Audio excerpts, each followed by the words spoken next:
for our own party. Yeah. You got it, Chief. That's working pretty good. Can I move this down just a little bit? Any on the other? Actually, just Any on the grab, other mic? grab it and squeeze. There you go. Okay. Any on the other mic?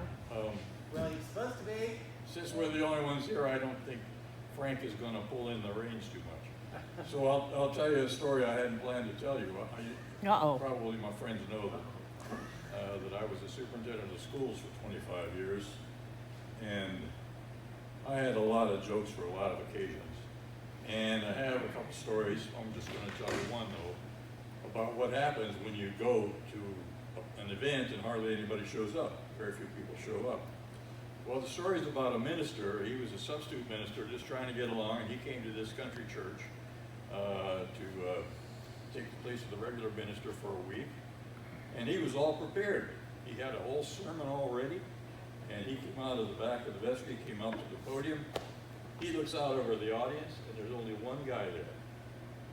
He didn't know what to do, just like I didn't know what to do. I said, Frank, are we really going to do this?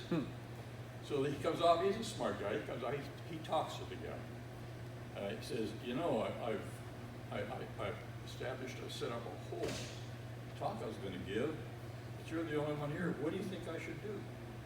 And the guy said, well, I'll tell you. I'm just a dumb farmer. I don't know anything about being a minister. I'm not an educated man.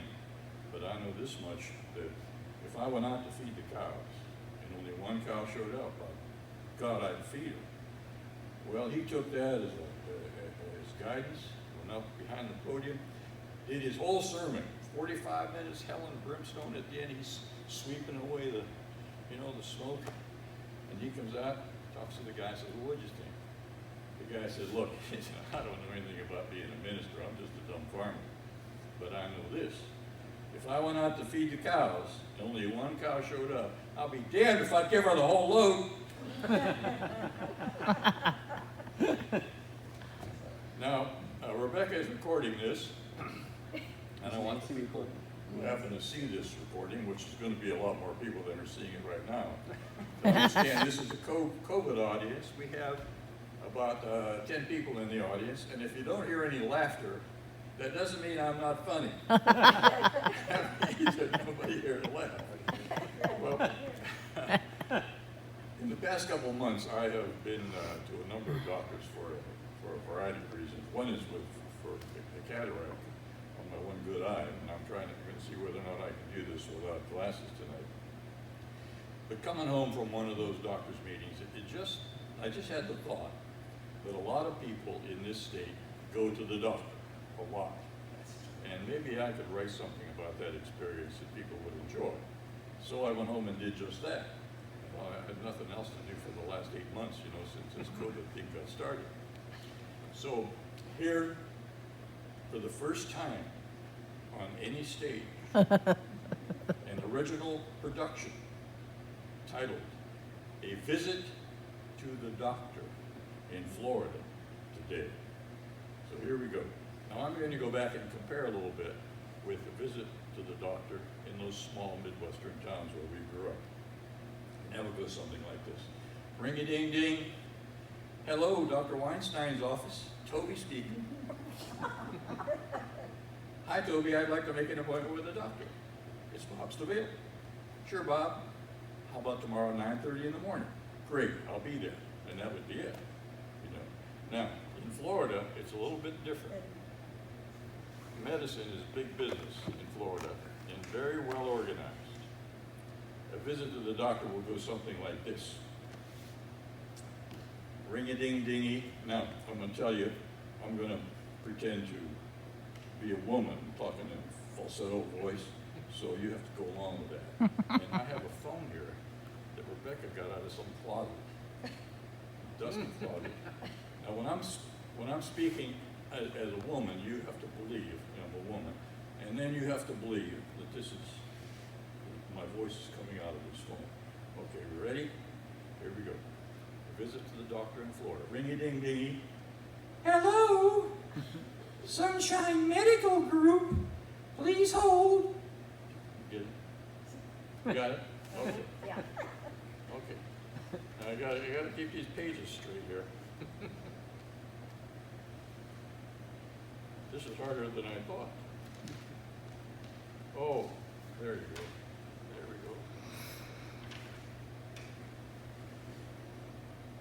go. Let's see. All right. This message was recorded for training and experience purposes.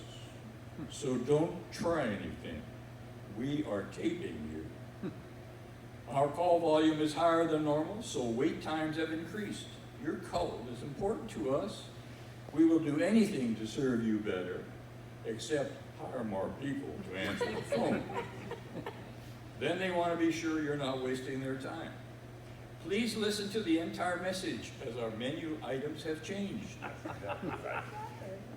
We do not want our people talking to you if they cannot do business with you. If this is an emergency, dial 911 or go to the nearest emergency room. If you are poor or do not have health insurance, please hang up and call county welfare. If you are paranoid and are seeking psychiatric help, please do not leave your name. We know who you are. Then you get the commercial. We specialize in a wide range of body parts and different ailments. From head to toe, we are in the know.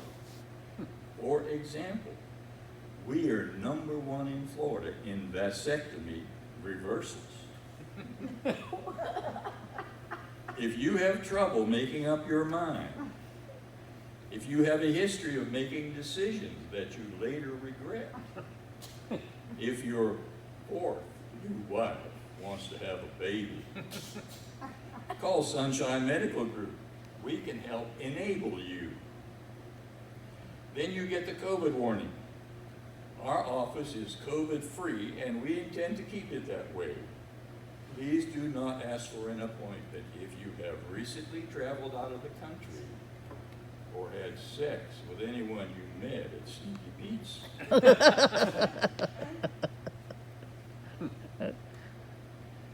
Please note that if you do not wear a mask, we don't want your dumb ass anywhere near this office. Then you get the options. If you know your party's number, dial it now. Dial 2 for breast implants. Dial 3 for breast implant removals. Dial 4 to make an appointment. So finally you get what you called for. You explain what you want. She says the doctor is going to be in your area a month from now. You say, Jesus, I could die before then. She says, well, I certainly hope not, sir. But if you do, I want to make you aware that we do have a mortuary division. We don't really talk about it much, but that is where we send our really bad mistakes. Your appointment is for 10 o'clock. On the 31st, please arrive a half hour early. Why a half hour early? Because we would rather waste your time than ours. So weeks of anticipation go by, the big day finally comes. You dress to impress. You drive to the Sunshine Medical Building. You put on your mask, you check in, you show your picture ID, medical card, fill out the form. You look at the form that says prior conditions. You can't believe it, it's a whole goddamn page, 3 columns. How can so many people have so many things wrong with them? It's incredible.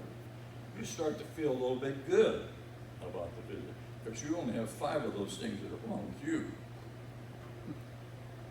Finally, you get called. Stable, Bob Stable.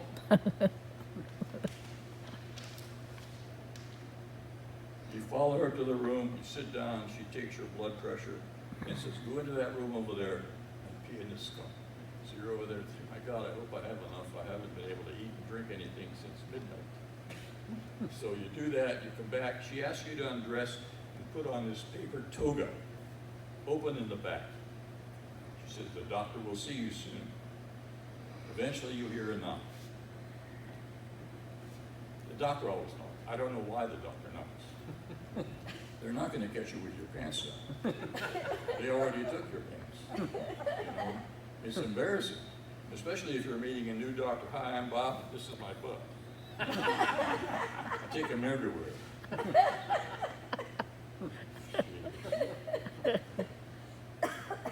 doctor enters. Now, appreciate this moment. The doctor enters. You jump to your feet. At last, that magic moment has arrived. To get to this point, you have taken more crap than a toilet at Yankee Stadium. Finally, the doctor is here. It's almost like a religious moment. You see a halo around the doctor's head, like Christ in church. You hear music, choir music. You feel like dancing. The doctor's finally here. I'm with the doctor.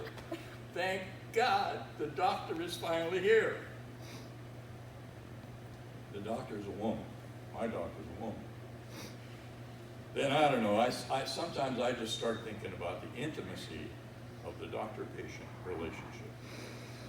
You know, doctors do intimate things to people in a medical setting, which if anybody else did it in a non-medical setting, they would go to prison or have to get married.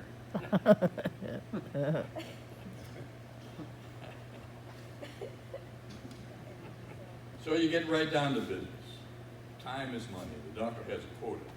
She asks you questions. She feels you in certain places. She does a stethoscope thing. She asks you to get on the table, lay on your side, bring your knees up to your chest and relax. Oh, this is fun, don't you? I don't relax. What's what she's doing there? Oh, God. You're okay. Oh, thanks. Thank you so much. She says, now, your urine tests show you have a urinary tract infection. I'm going to call the pharmacy and get you a prescription. You're going to feel better in a couple days.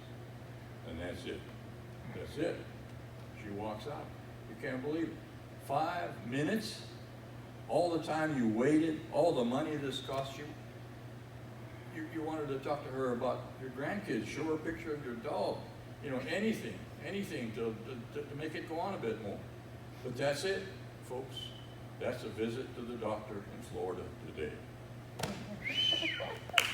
Yay! Woo! Oh! See, I could tell you the other joke. Okay. Go ahead. I used to flog school levies all the time, and that's one of the things where sometimes people didn't want to come to the levy. But I remember going to this one meeting, and it was in an election year, and when you have like a meeting at City Hall, which is where this meeting took place, it's packed with people. Everybody's there, you know. And this is what used to happen at this thing right here. The governors, people would speak, and then all the governor's friends would leave, and the mayor's people would speak, and all their group would leave. When it came time for me to speak for the school levy, there was only one person in the audience.